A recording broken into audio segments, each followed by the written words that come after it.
हो. नमस्कार, मी राज्य उत्पादन शुल्क विभाग सोलापूर येथे अधीक्षक या पदावर कार्यरत भाग्यश्री जाधव आणि स्पर्धा परीक्षांच्या अनुषंगाने मला एवढंच वाटतं आहे की महाराष्ट्र हे खूप प्रागतिक राज्य म्हणून परीक्षित आहे. 33% आरक्षण महाराष्ट्रात आपल्याला मिळालं आहे महिलांना, तर त्याचा योग्य उपयोग करण्याची संधी आपल्याला प्रशासनात मिळू शकते. आणि एवढंच सांगेल की आयुष्यात काही सोपं असेल ह्या फील्डला पडत असाल तर स्पर्धा परीक्षा देणं आहे. तिथून पुढचा दिवस हा चॅलेंजिंग आहे, तुमच्या हातात आहे. तुम्ही अभ्यास करणं, तुम्ही परीक्षा देणं, त्या यशा अपयशाला तुम्हीच जबाबदार.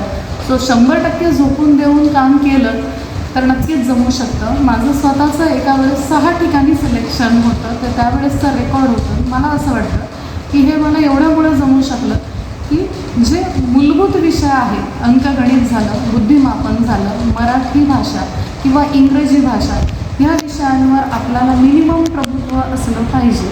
किंवा तुम्ही आपल्याच हायस्कूल लेवलची पुस्तकं जर नीट वाचली, कारण कुणीही म्हणू द्या सिलेबस बदलतो आहे, एक्झाम बदलत आहे. माझं तर एकच आहे की 2+2 कालही 4 होती, उद्याही 4च राहणार आहे.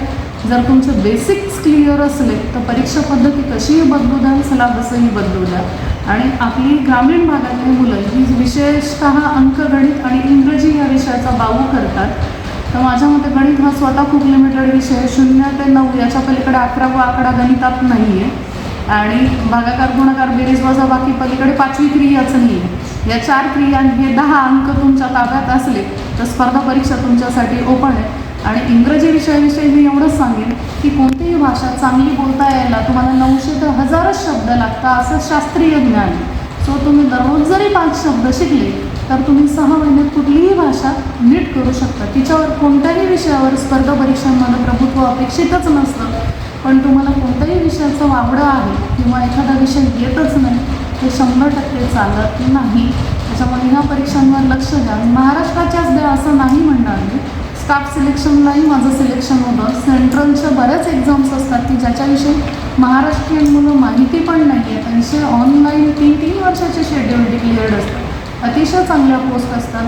तर स्टाफ सिलेक्शन झाल्या किंवा अन्य विभागाच्या ज्या काही एक्झाम्स आहेत त्यांच्यावरही फोकस करा. सगळ्या एक्झाम्सला बेसिक्स तुमचं GP, इंग्लिश, मराठी, आपली भाषा आणि अंकगणित हे विषय तुम्हाला अवॉइड करून जाता येणार नाही. सबब याच्यावर प्रभुत्व मिळवा. आणि मोस्ट वेलकम टू प्रशासन. येस मॅडम, आणखी प्रश्न असतात. शालेय अभ्यासक्रमाचं तुम्ही आता सविस्तरपणे सांगितलं. आत्ताच एक ज्येष्ठ प्रकरण घडलं की स्वारगेटला जे पुढारा जो प्रकार घडला त्या संदर्भात एक तरुणींना का वाटतं असं? म्हणजे मी 8 मार्चच्या अनुषंगाने किंवा मी हे कायमच सांगते की आता तो काळ गेला की महिला सुशिक्षित असाव्या हे म्हणणं हे अपेक्षितच आहे.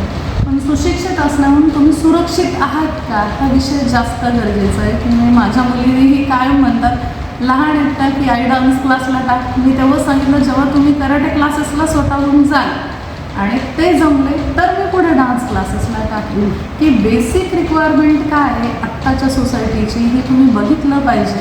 कारण तुमच्या ते गीतेत म्हटल्याप्रमाणे उद्धरत आत्माना किंवा आपले गौतम बुद्ध म्हणतात तसे की एनलायटन, तुम्ही अतद्दीपो भव, की स्वतःच तुम्हाला प्रकाश पाडावा लागेल. तुमचा उद्धार तुम्हालाच करायचा, मग तो शिक्षणातनं असू द्या नाही तर स्वसंरक्षणातनं असू द्या. त्याच्यामुळे स्वतःचं संरक्षण, स्वतःचं शिक्षण ही स्वतःची जबाबदारी म्हणून तेवढ्या जबाबदारीने पार पाडा. आधी सुरक्षित राहा, ते सगळ्यात महत्त्वाचं. मग सुशिक्षित असा. आणि तुम्ही सुशिक्षित असला तर समाज हा आपोआपच सुरक्षित आणि साक्षर होतो. महिलांचा या बाबतीत दृष्टिकोन आणि विषय फार महत्त्वाचा रोल ठरतो असं मला वाटतं. मॅडम, आपलं एक राज्य उत्पन्न शुल्क विभागाचे आपण अधीक्षक आहेत. हे पद खूप चॅलेंजिंग आहे. या पदाला काम करत असताना आपल्याकडे काय काय अडचणी आल्या आपल्यावर आणि ते आपण कसं निवारण केल्यात एक स्त्री म्हणून? मला एक वाटतं की एक मेल डॉमिनेटेड डिपार्टमेंट आहे. थोडक्यात दारूचं डिपार्टमेंट म्हटलं, पुरुष डिपार्टमेंट म्हटलं जातं. पण आमची बॅच जेव्हा आली की 2011ला आम्ही पहिल्यांदा 6 SP ladies at a time घुसलो होतो. म्हणजे त्याची आणि खूपदा ना तुमच्या यशाचं कौतुकही होतं आणि काही कुचेष्टाही करतात. खूप लोक अजूनही म्हणजे मॅडमला केबिनमध्ये जरी मॅडम म्हणत असलं तरी बाहेर बाईच म्हटलं जातं. ही वस्तुस्थिती स्वीकारली तेवढी आपल्यालाही बरी की आपणही फार आशावाद फार स्वप्न न बाळगता वास्तवाला फेस करावं आणि त्याच्यासाठी एवढंच वाटलं की आपणही महिला आहे म्हणून आपल्याला बघणं सोडावं, पहिले आपण सोडलं पाहिजे. एक व्यक्ती म्हणून तेवढ्याच चॅलेंजने तुम्ही फेस करा. तुमच्यात त्या कॅलिबर आहे की हे पद किंवा एक पर्सन म्हणून स्वतःचा विकास करायला शिका, की एक महिला म्हणून पाहिजे तिथं कन्सेशन, पाहिजे तिथे एक्सक्यूज हे सांगणं सोडा. तुमच्या गुणांमुळे किंवा तुम्हाला एक व्यक्ती म्हणून एक आदर द्यायला वेळ लागेल समाजात, पण तो जर मिळाला तर नंतर हा रोल फार वाटत नाही. पण हे याही पलीकडे सांगावं असं वाटतं की खूपदा गोष्टी किंवा बातम्या किंवा प्रसिद्धी याच्यामुळेच जास्त म्हणाली की मी महिला आहे. म्हणजे कौतुकही मला खूपदा वाटतं की अरे मी हे पुरुष राहिली असती तर एवढं झालं असतं का, की कौतुकही जास्त होतं आणि कुचेष्टाही जास्त होतं, पण सपोर्टही चांगला मिळतो की माझ्या कुटुंबियांचा होता, मिस्टरांचा होता, म्हणून मी अशा पदावर लीड करू शकते. आणि तेवढेच जेंट्स अधिकारी चांगले मिळाले मला स्टाफ, की माझे डेप्युटी असू द्या, इन्स्पेक्टर, त्याशिवाय मला हे कामकाज करता येईल. मॅडम, याच पदाकडे वळावं असं का वाटलं तुम्हाला? असं काही नाही, स्पर्धा परीक्षांची सगळी रोलर कोस्टर आम्हीही पाहिलेली आहे. एक क्लास 1 होण्याचं ध्येय होतं आणि 101च्या जागा या तेव्हा पहिल्यांदा आल्या होत्या, खूप वर्षांनी आल्या होत्या 101च्या SP-च्या अधीक्षक पदाच्या जागा. आणि मी त्याच्याही पूर्वी मनपात सहाय्यक आयुक्त उपायुक्त म्हणून कार्यरत होती. हे माझा 5वा विभाग आहे.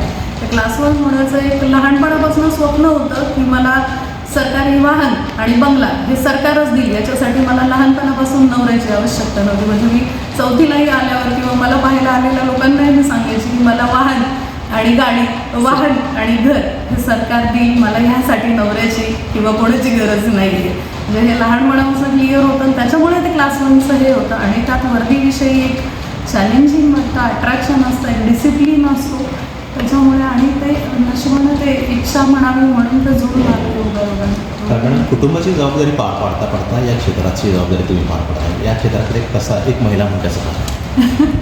मला एवढंच वाटतं की महिला